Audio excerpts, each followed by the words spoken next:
Welcome to the Therapist HQ, your weekly pep talk for private practice pros. Let's dive in.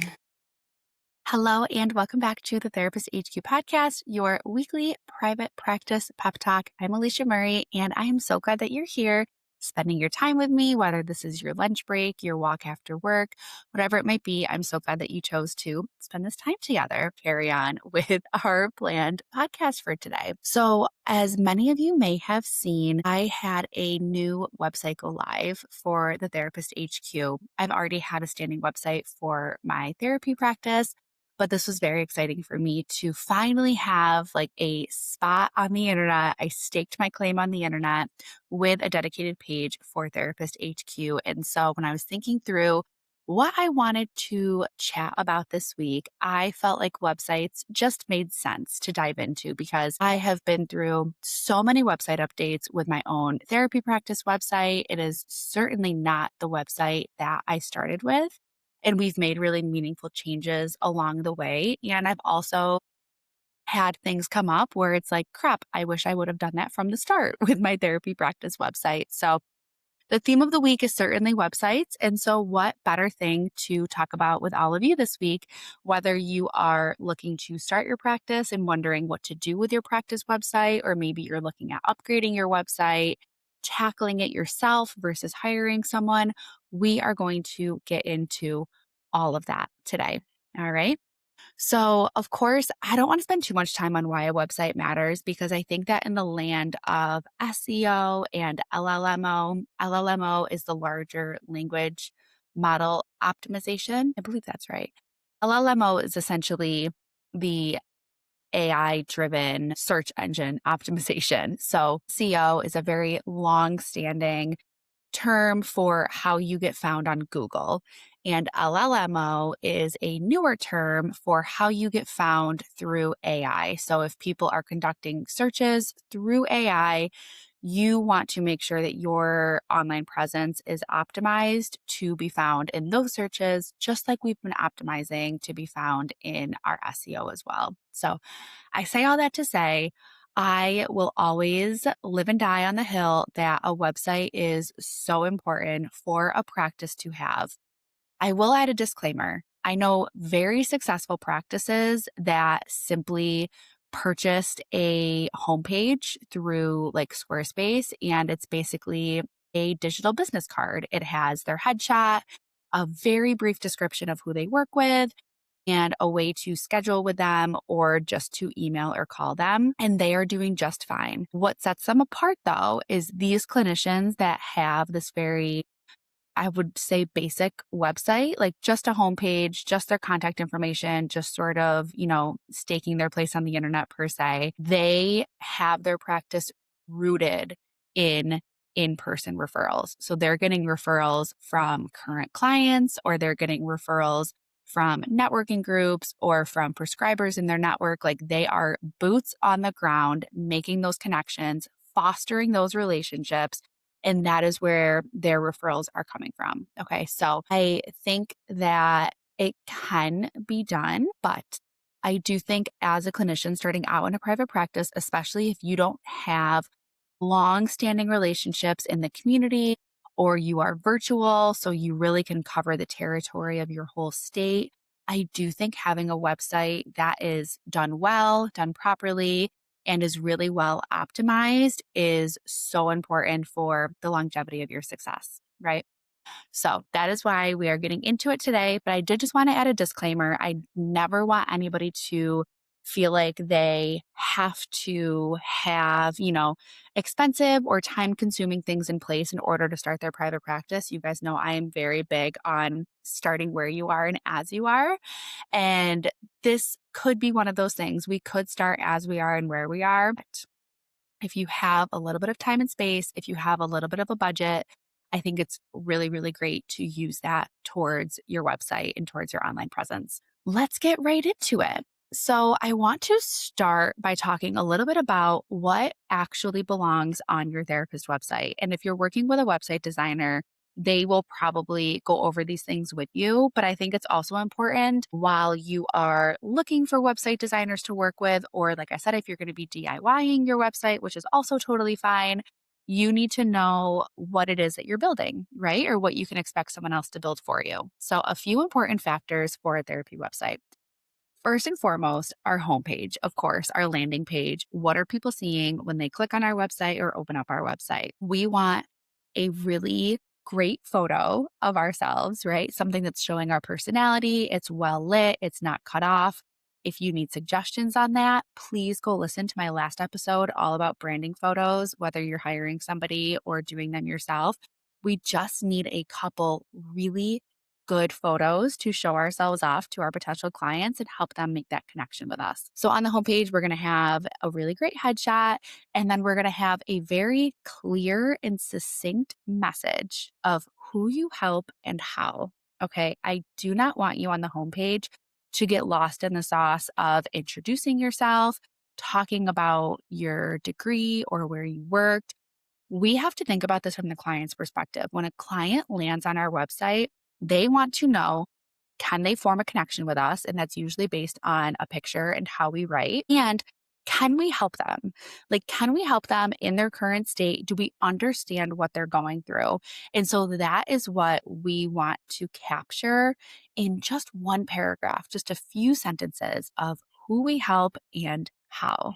Okay, so the homepage is very short and sweet. A little more technical on the homepage is, after you have the summary of who you are or I'm sorry, who you help and how, I think it's really great to just have links directing people to schedule a call with you, to learn more about you, or to link over to your specialty pages so that once they're on the website, they feel connected to your picture. They feel connected to this brief introduction of who you help and how. And then they can scroll down to your specific specialties, right? And be guided over to your specialty pages, which we will get into, or scroll right down and book a call with you. I will say, and you guys always hear me say this, the conversion rate is so much higher having a built in calendar that folks can schedule themselves in on rather than only having a contact form. And I will say on my therapy website, I have both. I have my calendar link everywhere on my website, and I also have a contact form link in a few places. And some people do still submit a contact form because maybe they have specific questions about insurance or reimbursement or cost or availability, and they're not really ready to take that next step and book themselves.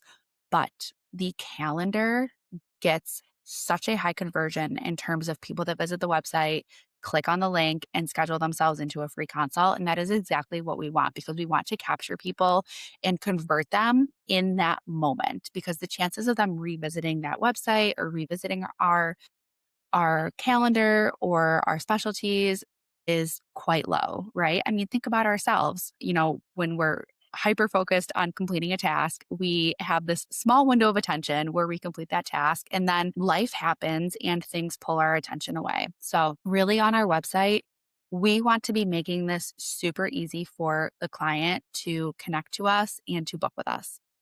So that's a very long-winded summary of the homepage. Then we want to move into just a brief about page. Once a client feels connected to us, feels that we understand them and can help them, maybe they want to learn a little bit more about us, right? Because it's a very intimate relationship that the therapist and the client have. And I don't think it's uncommon for folks to want to learn a little bit more about the therapist before they schedule or before they first meet with them. And here's the important part about the homepage. This is not a resume. This is not a CV. This is written for the client. This is not written for a supervisor. This is not written for a group of therapists. This is written for the client. And I don't want you to stray away from being yourself in the copy that you're writing in your about page. Of course, please list, certain trainings that you've had in layman's terms, right? EMDR, I'm EMDR trained. What does that mean to the client? What kind of outcome does you being EMDR trained have for the client who's reading your copy? So I really want you to keep in mind that this about page is client facing and is to help the client to further connect with you and further deepen that connection that they are going to trust you in their care, in their therapy journey, right? And so feel free to include personal fun facts. I'm pretty sure on my about page, I talk about how I'm a mom. I talk about how I have a dog. I talk about how my favorite show to binge is 90 Day Fiance. Like, I talk about I love taking an afternoon walk with a nice coffee. Like, I talk about little glimmers of myself that are these like, relatively safe facts to share with potential clients or on the internet that could help clients to feel further connected and sort of humanize our presence in this journey for them. Moving on to your services pages, your specialty pages, whatever we want to call them, these are so important for the SEO and LLMO that we first talked about in the beginning of this episode. So, your specialty pages, I don't know how to say this eloquently, but these are written for Google. Okay. I said it. Okay. The specialty pages are written for Google. We want these to be jam packed with keywords, with links to blog posts. We want them to be written to be found on Google and now on AI search engines. Of course, these are still going to be informative to the client, but the way that these specialty pages are written aren't as free flowing as your about page or as your homepage. We really want these specialty pages to touch on things that people are going to be Googling in terms of their experience and their symptoms. And there's really great keyword trackers out there. I tend to just use Google's keyword tracker. And so you can just Google keyword tracker, and you're going to go in, and if your specialty is trauma, you're going to start typing all different search variations of trauma and see what keywords are popping up. The thing with keywords is that we want a high search with a low competition, and not the other way around, right? We do not want a low search with a high competition, because that is how you get buried in Google. If you have a term, so let's say trauma therapy in Syracuse. That's one of the keywords that is constantly on my website, right? I'm located in Syracuse. Trauma therapy in Syracuse has a high search rate and has average competition in terms of other websites in my area that also have that terminology on them. So we use it because it's not a high competition. It's not rock bottom low, but it's an average competition, but it's a very highly searched term. And so that term actually converts very well on my website. And we revisit these terms. I usually try to revisit them once or twice a year just to see if anything's changed enough for me to make copy changes on my website. I encourage you to do the same thing once you have this set in stone. But use that keyword tracker and use it to create the outline and the copy for these specialty pages. Because at the end of the day, we want to be found on Google. We want our clients to find our services so that we can help them, so that we can use our skills and help them in their journey. So those are the specialty pages. Now getting into more of the like boring but necessary things, in my opinion, the fees and insurance information, right? And I feel like this is a long-standing conversation on the internet, on the therapist Facebook groups of, do we publish our rates on our website? If you were to ask me, I would say, yes, we should. Because there is nothing that I personally hate more than looking for services, whether it be a massage, a, a doctor maybe that I'm paying out of pocket for, or I don't know, a facial, and not having prices listed on the website. I don't want to call. I don't want to submit a contact form. I just want to see if this is something that is within my budget and that I will be able to actually swing. And I want to schedule myself and move on, right? And I'm sure a lot of people who are listening feel similarly. And again, that speaks to capturing people where they are. If I am in the headspace where, hey, I need to book a massage appointment, stat, I'm going online, I'm finding a massage therapist. I want a massage therapist who is within my budget. And I want to put myself on the calendar right now so I can close this thought loop and move on with my day. Maybe this just comes from being a mom, but I'd have to think that anybody who is juggling multiple things in their life, which is mostly everybody at this point, feels similarly because we just want to finish the task in front of us. So you as the therapist need to help potential clients do that through the flow and the information on your website. So with the fees and insurance information, yes, I do think you should list your fees. This is a great place to also talk about if you offer sliding scale and if there's any sort of black and white prerequisites to sliding scale. Do you go by income? Does it require a conversation together? Is this something that can be hashed out during the consult call, or do they need to pay your full fee for an intake before you'll discuss sliding scale?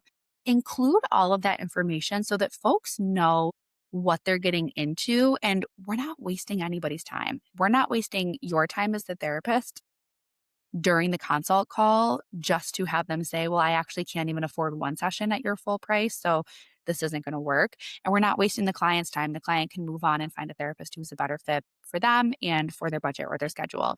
Something else that I have included on my website, which I think has been really beneficial. So my practice does courtesy out of network billing. So essentially what this means is we are not in network with any insurances, but I have a biller on staff who submits basically the super bills to the insurance companies so that the client doesn't have to. Our clients never see a super bill, never touch a super bill, never call the insurance companies.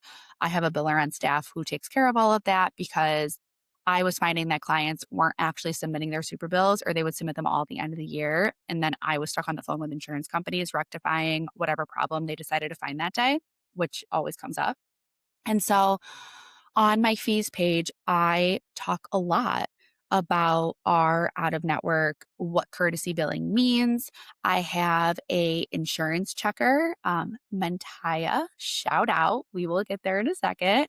I have an insurance benefits checker so that clients can plug their information in. Again, while we have them on our website, they plug in their insurance information and it comes right up and tells them, do they have out of network benefits and what are they? Is there a deductible that they have to hit? Do they already meet their deductible? And how much of that percentage of the session fee will they be getting back? I think it's really important to explain the out of network in layman's terms, because even as a clinician who's been doing this for years, I still get caught up on the terminology that insurance companies use occasionally. Like it just kind of jumbles in my brain, right? And so for a potential client who isn't familiar with utilizing their out of network benefits, or maybe has never even spoken to their insurance company before, right? We want to be able to break this down in a way that they can easily digest it and understand it. So, what I like to say is essentially we are tapping into insurance benefits that you are already paying for, but maybe you aren't really utilizing because they're not really talked about. And you have to be very clear that you want to utilize these benefits. And I tell them exactly what's going to happen. What's going to happen is you're going to see your therapist, you are going to pay your invoice at the end of the day for your session. Our team is going to submit your invoice essentially to your insurance company. And then based on your benefits, your deductible, your percentage reimbursement of the allowed amount, you will receive a check in the mail for whatever amount your insurance will cover for reimbursement. Some clients receive a check for $20. Some clients receive a check for $130. Really plan dependent, and your plan changes every January. I like to include that too because I don't like surprises. I do not like financial surprises. And so I have to assume that our clients also do not like financial surprises. And so I really try to give them all of this information and let them make the informed decision on if this is something that will work for them or not. Do they foresee their insurance changing in January? Do they foresee losing their insurance?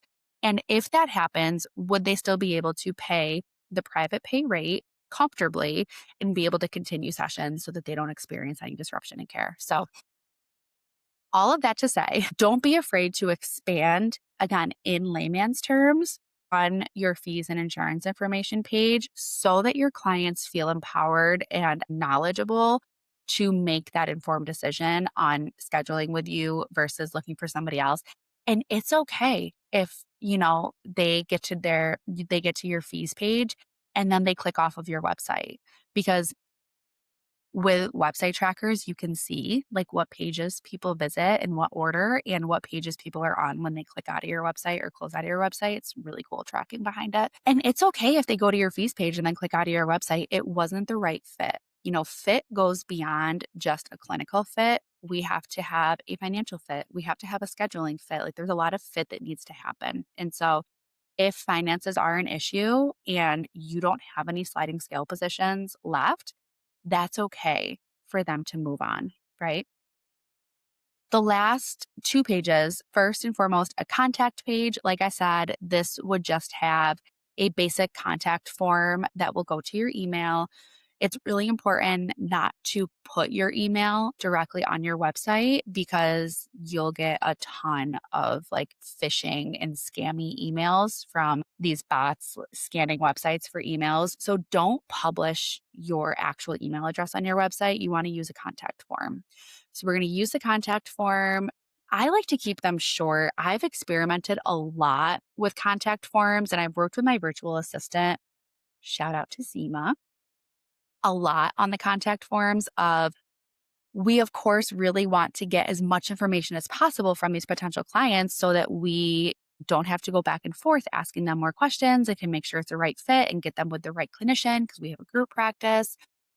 But what we found is that with the longer submissions, it felt like it was turning people away from submitting them because it felt overwhelming to look at. Like you have to look at your website as a user. And with a lot of submission boxes, like it just can feel like a lot to look at. And so we have shortened our inquiry box to just name, contact info, and additional information. So like any questions they have, or maybe if they have a therapist in mind that they want to schedule with. And I found that that has been working a lot better in terms of folks actually filling it out when they get to that page. And on the contact page, I do also have, again, my scheduling link, which my scheduling link is on every single page of my website. It's on the financial page, it's on the about page, it's on the home page, it's on the specialty pages. I want to make sure that if something strikes a chord with a potential client reading my copy, that they are able to quickly access that button to put themselves on my calendar or the calendar of another therapist in my practice. Last but not least, because this is the page that I never shut up about, which is your blog page. Okay. Blogging is so important for your SEO. Arguably, the most important thing on your website to maintain your SEO is blogging. When I'm in a season where maybe I have just hired a new clinician, or maybe when I brought my interns on, I was posting blogs 3 to 4 times a week on my website. Yes, this is a heavy lift, but inside of the HQ community with the blog post prompts and with the sidekick, which helps you to create the blog posts and then turn them also into Google My Business posts, which we'll talk about, it's like an hour a week. Okay. It's in less than an hour. I think actually I take that back because in March, I scheduled all of my blog posts for April. I did 3 blog posts a week and it took me just about an hour to create and schedule all of the blog posts and Google My Business posts from those blog posts, 3 a week for 4 weeks. So 12 of them in an hour I did. I'm sure that you can schedule in 1 hour a month of admin time to get these quality blogs that are within the parameters that Google and AI are looking for onto your website. And it's so important because Google will recognize that your site is active and helpful. Google loves to push websites that are active and helpful. And so if Google is seeing that you are constantly publishing things, you are constantly updating things, and that people are clicking into your blogs that come up on Google, it is going to continue to push your profile or your website, which will keep your website on hopefully the first page, for these specific keywords, whether it's therapist near me, trauma therapist near me, anxiety therapist near me, whatever those keywords are that are within our specialty and that we are focused on in our website. So blogging, so important. Please do not leave this page off. Okay. We've talked a lot about what to do on our website, but I also want to talk a little bit about things that we can probably leave off of our website. And so I did talk a little bit about clinical jargon, right? We don't want a ton of clinical jargon. Like I said, we are not writing this website for other therapists, for prescribers. We are writing this website for potential clients who are just looking to be heard and understood where they are in this moment. We also want to avoid too many stock photos and stock photos that are not cohesive, right? I think that choosing a handful of stock photos for your practice and then reusing those stock photos, I have a folder of stock photos in my phone. Okay. And I also have it on my laptop. I believe I have at this point probably about 30, maybe 40 stock photos. I love to use dupe photos, DUPE photos. It is my new favorite. This is not sponsored in any way. I wish it was. It is my favorite place to find stock photos. They are free. You can download as many as you want. You just need to make an account with them. They have an app you can use, and they're more modern and less stuffy stock photos. Okay. I love them because, my practice works with a lot of 20 to 40-year-olds. And so these stock photos of like people standing at the beach with a tower of rocks next to them is just not the vibe that I'm going for or that my clients would really jive with. So I have a folder, like I said, of 30 to 40 stock photos. And these are the stock photos that I use throughout my website and for my blog post, because you have to attach a photo to your blog post, and for my Google My Business post, because you have to attach a photo there as well. Yes, I have blog posts that share the same photos, and it's fine. It has never negatively impacted, anything as far as SEO and LLMO goes. And I feel like it keeps everything really succinct because it starts to have people recognize that style of photo and connect it back to my practice, which is exactly what we want in terms of branding. So we don't want too many incohesive or generic or just stock photos that don't match your practice vibe or who you serve. And the last thing is we don't want too much overcrowded copy. We can get into at a later time how to structure things as far as headers and subheaders and body of text go. And this is also very easily found on Google. Or if you're a part of my community, you can ask your sidekick to structure it for you, and it will structure what belongs in a header, a subheader, a body, and it will have all of that done for you. But we don't want it to be overcrowded, not only visually for people that are reading it, but also, again, for Google to recognize it and to push it. They will not push websites that have this overcrowded, sentence structure or copy. And the last thing that we don't want is a page with a lot of text and no clear call to action. We want a clear call to action on every portion, every page of our website so that, like I said, clients are able to schedule themselves when something speaks to them or when they are finally like, yes, you know what, this is the one and I want to move forward with this. Okay, let's get into DIY versus hiring somebody. So, DIY versus hiring somebody for your website, these are both two very valid paths. And I don't necessarily think there's a right or a wrong answer, but I think that you should go into this decision making a very informed decision. Okay. So, if you are looking to DIY your website, and I think that DIY makes sense if your budget is really, really tight with no wiggle room when you're first launching.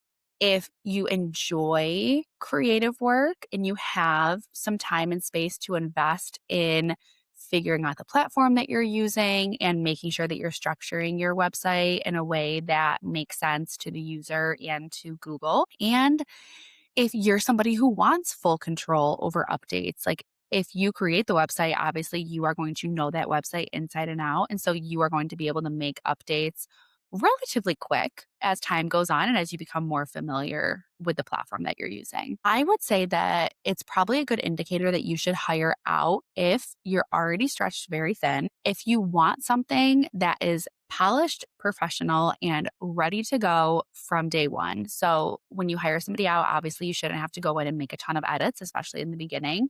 So if you want to sort of set and forget your website as you're working on the other parts of your practice launch, I think hiring out is a fantastic thing to do. And frankly, if you don't want to think about your website again, except for posting your blogs, hiring out is going to be great for that. So if you decide to DIY your website, there are a few platforms. I think Squarespace is probably the most popular. It is just very intuitive and they have really great templates. So it's kind of like a drag and drop essentially, which is really nice if you are a beginner or if you are just looking to sort of do this quickly, but also have it look really nice. Wix, Wix, is also pretty beginner friendly. I haven't heard as much about Wix lately, but I know that they obviously still do this. There is WordPress, which is what I use. And I have to be honest, I wish my site was a Squarespace site. When I made my site back in 2019, WordPress was very popular to build websites on because there was more flexibility and I wanted to do e commerce on it because I sell some workbooks on there. And it just made sense at the time. I do think that Squarespace is a little bit more intuitive than WordPress. And WordPress, I've just come across some clunky annoyances that we've had to overcome, which is fine. All is to say, if I were to do it again, I would do Squarespace. And then there's a couple therapy specific platforms. There's therapy sites, and there's Brighter Vision. And Jane, if you're using Jane for your EHR, actually has an integration with a website builder that will build you your basic website in minutes. So if you are already using Jane as your EHR, I would certainly look into that if you're looking to have something built quickly. If you are going the web designer route, which I went from the start, my first web designer, I feel like I should add a caveat, was a family friend who gave me a very good deal and I could not retain him. Like he was basically like, I will build this website for you and then you're on your own kind of thing. Like I'll show you how to do the updates, but like I am out. Like he had a full-time job outside of this. And so I did hire out and I've continued to utilize like a professional website designer like every couple years to make updates and just kind of like refresh things. So when you're looking for a web designer, you want to look for them to have experience with preferably therapists. Okay. First and foremost, if they have experience building therapist websites, perfect. And there are website builders out there who specifically work with therapists. The website designer who created my Therapist HQ website, actually, I was an outlier because she actually focuses on therapist websites. So, Natalia Maganda, you'll see her tagged across my social media, or you can find her on social media or online, strictly does therapist websites. And I think it's really cool to have a designer that exclusively does therapist websites because they understand what ranks. They understand it's like a science, right? Like they understand what needs to go where and how the copy should be written. They will help you with the copy to make sure that like you are really nailing it from the start. So, first and foremost is experience. And I would ask them to look through their portfolio. I want to see the websites that they've built and are they able to build websites with different branding in mind and different vibes in mind and different specialties in mind, or do all their websites look the same? So I think looking through a portfolio, just like if you were looking for a photographer or anything like that, will give you a good idea of what their style is. I also would ask about what the communication and the timeline and the revisions will look like. So is this something where they just build you the website and then they're done? Do they include revisions? Will they send you sections along the way to have you approve before it goes live so that you can make those revisions? So just really thinking through the process with them and what your involvement will be. And maybe you don't want any involvement, and that's okay. But if you do want involvement along the way, making sure that that is something that they are not going to charge you extra for and to sort of include it in that service. And last thing is you just want them to have an understanding of HIPAA considerations. So you just want to make sure that all of your privacy things on your website are in check and just making sure they understand that, you know, you're a therapist who works within HIPAA. It's very important. Okay. Everyone's biggest question is what to expect on cost. So this varies. I was almost hesitant to include cost, but I think that it's such an important piece, obviously, when we're looking at, like what are we actually looking at here? And so these are very rough estimates. Okay. So take this with a grain of salt, but just to give you an idea of what cost will look like. So if you're going to be DIYing your website, you have to purchase your domain. And usually you have to renew your domain every 1 to 3 years, depending on where you purchase it from and what the terms are. That's going to be around $15 to $20 a year. If for some reason you have a very highly sought after domain, it could be more expensive, but all the domains I've purchased have been less than $40. And it's not even, they're usually every 2 years. So yeah, it comes out to around $20 a year. Stock photos, like I said, I use dupe photos, so they're free, but sometimes you will have to pay for stock photos if you want specific stock photos or from a different website. Those can range from anywhere from, again, free to maybe $20. And then you are going to need your platform subscription. So that would be your subscription to Squarespace, let's say, if that's what you're using. And that could be anywhere from like $15 to $40 a month. So with all of that in mind, if you're doing it yourself, you're looking at around $200 to $500 for the entire first year of building your website and then maintaining the domain and your platform. If you were to hire a designer, if you are looking for a more bare bones, like simple, basic website, so maybe they're not going to write your copy for you, but they're just going to kind of get everything situated on there for you, you're probably looking at like $500 to $1,500. If you're looking for something that's a little bit more custom, so maybe they're building out additional specialty pages or writing your first couple blogs for you or helping you or writing your copy, you're probably looking at anywhere from $1,500 to $4,000 for that initial build.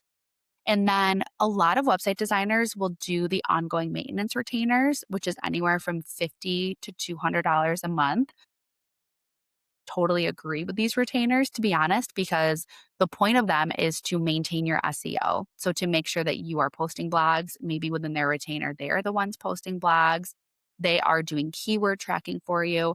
The only thing I will say is I want you to make sure if you are hiring a website designer who has a retainer, I want you to be very clear on what you are paying for every month. So you need to see deliverables in terms of, are they tracking keywords for you? Are they revising your copy based on those keywords? Are they publishing blogs? I want to make sure that you are getting something for the money that you are paying for that, right? Quick scenario for you. A client comes to intake, loves what you offer, wants to work with you, and then balks a little bit at the cost. We've all been there, right? Here's what most practitioners don't know to say in that moment. Your client may already have out of network benefits through their insurance, benefits that could reimburse them for a meaningful portion of your fee, benefits that they've never used because they didn't know they had them. Out of network doesn't mean uncovered, it just means the process looks different. And with Mentaya, you can check a client's benefits right at intake or have them check it on your website before they even get to the consult call with you. So you can both walk into these calls with real numbers and not assumptions.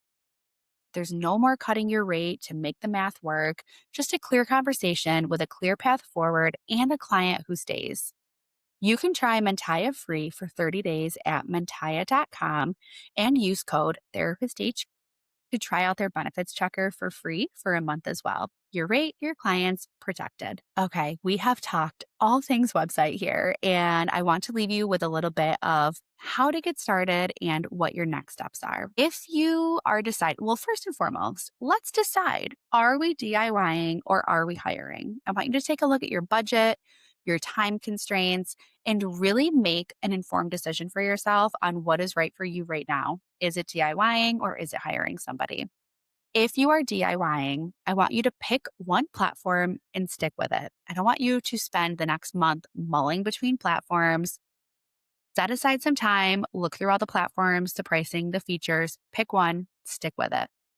I want you to start with the important pages: your homepage, your service page, your fees page, your blog page, your contact page. Okay. I want you to write your copy before you build. This way, it's easier to just drop these things into a template rather than write inside of the editor and get to each page and feel stuck. We really want that forward momentum when we're building. So I love to utilize like a Google Sheet or a Google Doc of just outlining what each page of my website will be and the copy that I'm going to have on each page. And then when you get to your website builder, we're just dragging and dropping. Like we talked about, I want you to use your real photo and write like you talk, because we are writing to our potential clients, and set a launch deadline and try to hold yourself to it. Okay. Because we don't want to have decision fatigue through this process or let procrastination get the best of us. If you've decided that hiring is your best choice right now, I want you to ask around for referrals for a website designer. You can ask in therapist Facebook groups. You can ask your colleagues. If you want my recommendation, I recommend Natalia Maganda. I might even have a discount code for her. I'm going to plug it in the show notes if I have that. I'm going to check for you. Okay. I also want you to look at websites that you love, therapist websites that you love, and I want you to make a document of those to show to your website designer so they can get an idea of the vibe and the style that you like. Before you hire them, I want you to make sure that you have an idea of branding colors and your headshots and your stock photos all ready for them. And I want you to make sure that you have a contract that spells out deliverables, revisions, and timeline. As a therapist in private practice, your website is a very real business asset. And while we don't need perfection, I want you to have something that represents you very well and makes it easy for clients to say yes to working with you. So, whether you DIY or hire out, the most important thing is that it represents you and your practice and helps clients to understand how you can help them in their journey. Before we wrap up, I want to just share again that our new website is live this week at therapisthq.co. Inside of the website, you are going to find a couple new, very exciting things. So, first and foremost, my launch kit guide is now a full blown course. So, we have videos, we have assessments, we have PDFs, we have all of the things that you need for start to finish to create your private practice. We also have a new marketing course called Find Your Niche, Fill Your Practice. So if you are feeling stalled out in the referrals that are coming in or converting clients that are coming in, if you're feeling like you just haven't reached that full caseload yet and you need a little bit of a push in your marketing, this course is going to take you through nailing your niche and then using what you have created in your niche to market your practice in a way that speaks directly to your ideal client. Last but certainly not least, our HQ community has gotten an upgrade. We are now the HQ marketing community. So, this community focuses on streamlining your marketing every single week with blog post prompts, social media prompts, Google My Business optimization, expert trainings, and your very own custom sidekick, which is a custom GPT that I have built and is fully customized to you and your practice. Your sidekick can help you to create your social media posts for the week, your blog posts for the week. And the best part is, I give you the prompts to feed it every single week. So, the great thing about the community is that I created this to be an in and out community. I don't want you to spend more than 1 or 2 hours a week, but it will help you to maintain a really, really strong marketing strategy in your practice. So even if you're full, when that spot opens up, you are easily able to fill it because of the work that you've done to maintain your marketing. That is all I have for you today. I hope you enjoyed this nice long episode, jam packed full of information. As always, you can find me on Instagram and Facebook at The Therapist HQ, on our new website at therapisthq.co. Thank you so much for spending this time with me, and I will see you next week.